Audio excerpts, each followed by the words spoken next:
Você avisa que não gostou e ele faz de novo. Aí você chora, grita, ameaça que vai embora, mas no dia seguinte você está lá, fingindo que nada aconteceu e aceitando as mesmas desculpas de sempre.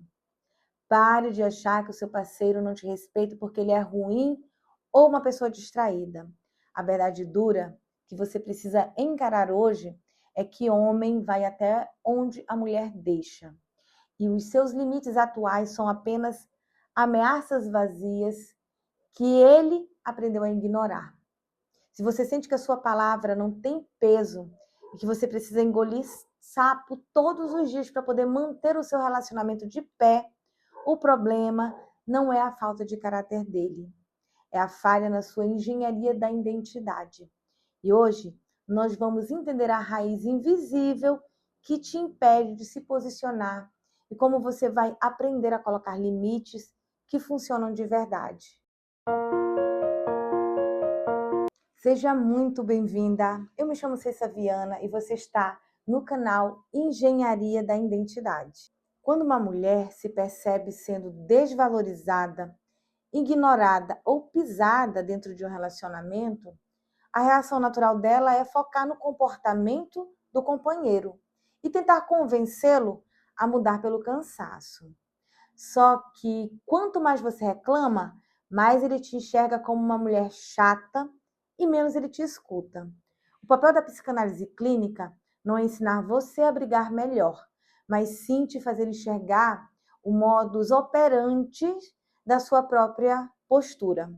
O limite não é algo que você grita na cozinha de casa. O limite é algo que você sustenta com as suas ações.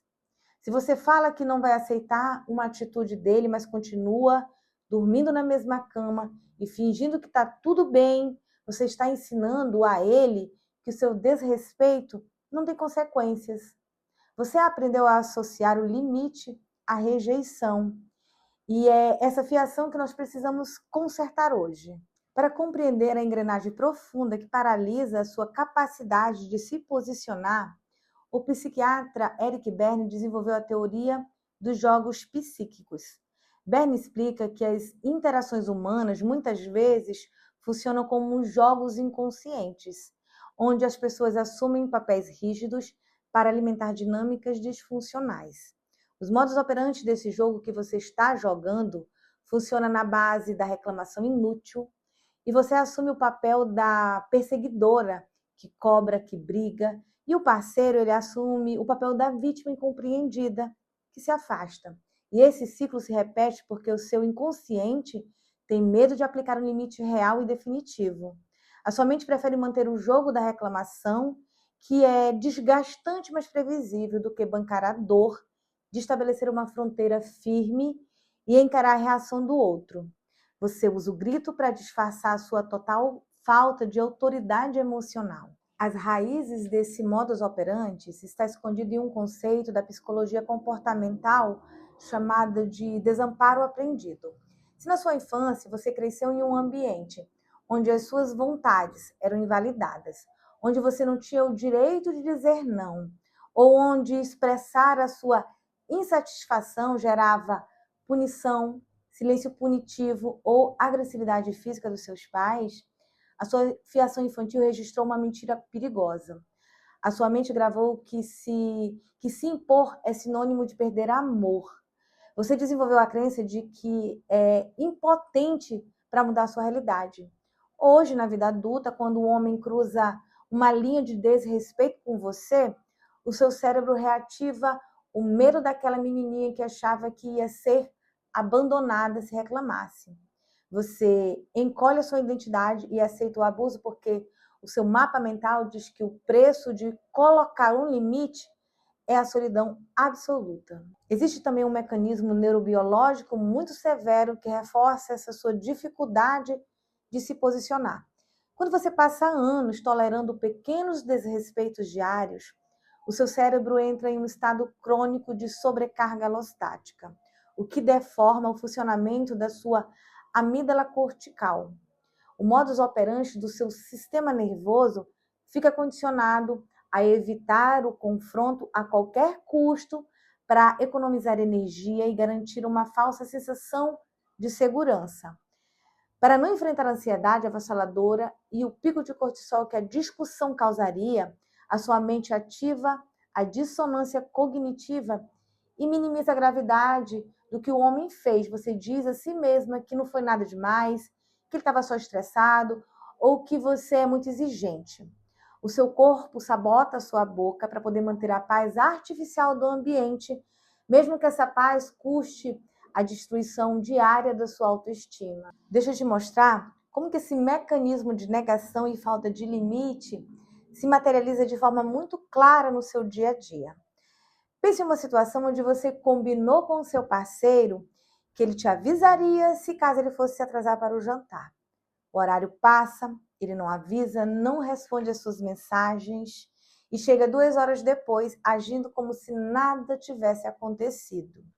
Em vez de você manter a sua postura firme, já ter jantado sozinho e deixar evidente que o seu tempo é valioso, o seu desamparo aprendido assume o controle. Você serve o prato dele e começa a chorar enquanto ele come. Faz aquele discurso longo sobre consideração e termina a noite cobrando a atenção dele. Percebe o modus operandi destrutivo disso? Você entregou o seu poder nas mãos dele. Você gastou toda a sua energia verbalizando a sua dor, mas a sua ação prática mostrou que ele pode se atrasar o quanto que ele quiser, porque o máximo que vai acontecer é ele ter que ouvir um sermão enquanto ele come. A diferença entre falar sobre limites e sustentar limites é o divisor de águas para você parar de ser invisível na sua própria história.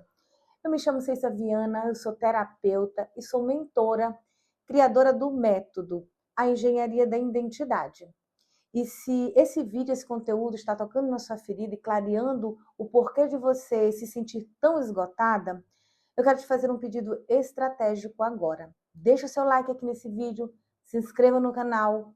Quando você clica no joinha, você ajuda o algoritmo do YouTube a entender a seriedade dessa mensagem, fazendo com que a plataforma entregue essa mesma clareza para os braços de outra mulher que pode estar sentindo um peso, se sentindo anulada, pisada nesse exato momento, por não saber se posicionar. Então, me ajude a expandir essa corrente de dignidade, porque agora nós vamos desenhar as estratégias técnicas dessa mudança. Para iniciar a reconfiguração da sua identidade e aprender a colocar limites que um homem respeite, a primeira solução prática é o protocolo de ação silenciosa. Você vai parar de fazer discursos, sermões e ameaças vazias na hora da raiva. O modus operandi dessa ferramenta consiste em comunicar o seu limite uma única vez, de forma clara, calma e curta, e focar na consequência prática se ele for descumprido.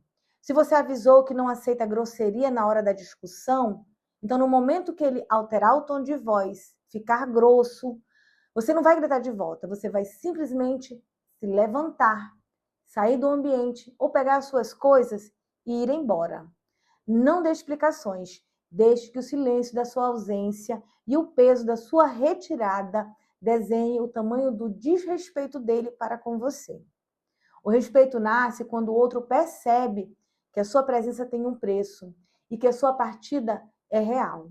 Reconfigurar os mapas mentais que te transformam em uma mulher submissa, sem voz, exige muito mais do que força de vontade. Exige um processo profundo de reparação das feridas da sua infância. Compreender a teoria te dá clareza, mas aplicar os limites na prática do dia a dia, lidando com o medo do abandono, com a culpa que o sistema tenta te impor, requer uma intervenção terapêutica especializada e séria.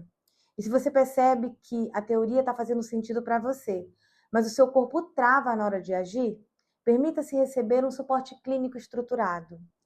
O segundo passo prático é o treinamento da tolerância à reação do outro. Quando você colocar um limite firme pela primeira vez, o homem ele não vai bater palmas para você. O modus operandi dele será tentar te manipular através do silêncio punitivo, da cara feia ou da vitimização para fazer você se sentir culpada e voltar atrás. Aguente o impacto com firmeza. Monitore seu corpo para suportar a ansiedade e o vazio do ambiente pesado na casa. Não vá atrás para pedir desculpas. Não tente quebrar o gelo e não ceda para ter a paz de volta.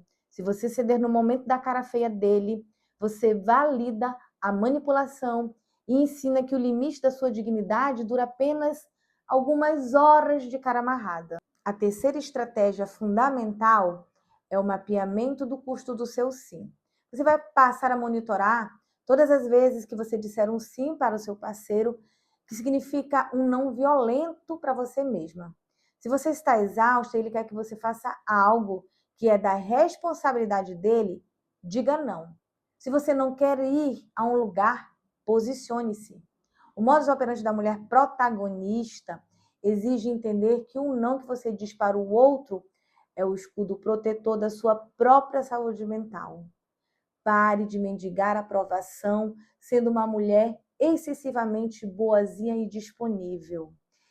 Quem se posiciona corre o risco de não agradar a todos, mas garante o respeito de quem realmente se importa com você. Na descrição do vídeo você encontra os caminhos oficiais para iniciarmos o resgate da sua postura de protagonista. Lá você tem acesso direto à minha terapia individual para um diagnóstico exclusivo das suas amarras psíquicas. O link para a minha terapia em grupo também, para caminharmos ao lado de mulheres que estão aprendendo a blindar a própria identidade. E o link para o meu grupo terapêutico, que é totalmente gratuito no WhatsApp, onde envio orientações práticas todos os dias. Chega de aceitar migalhas do desrespeito por medo de se posicionar. Assuma o governo da sua vida e até o nosso próximo encontro.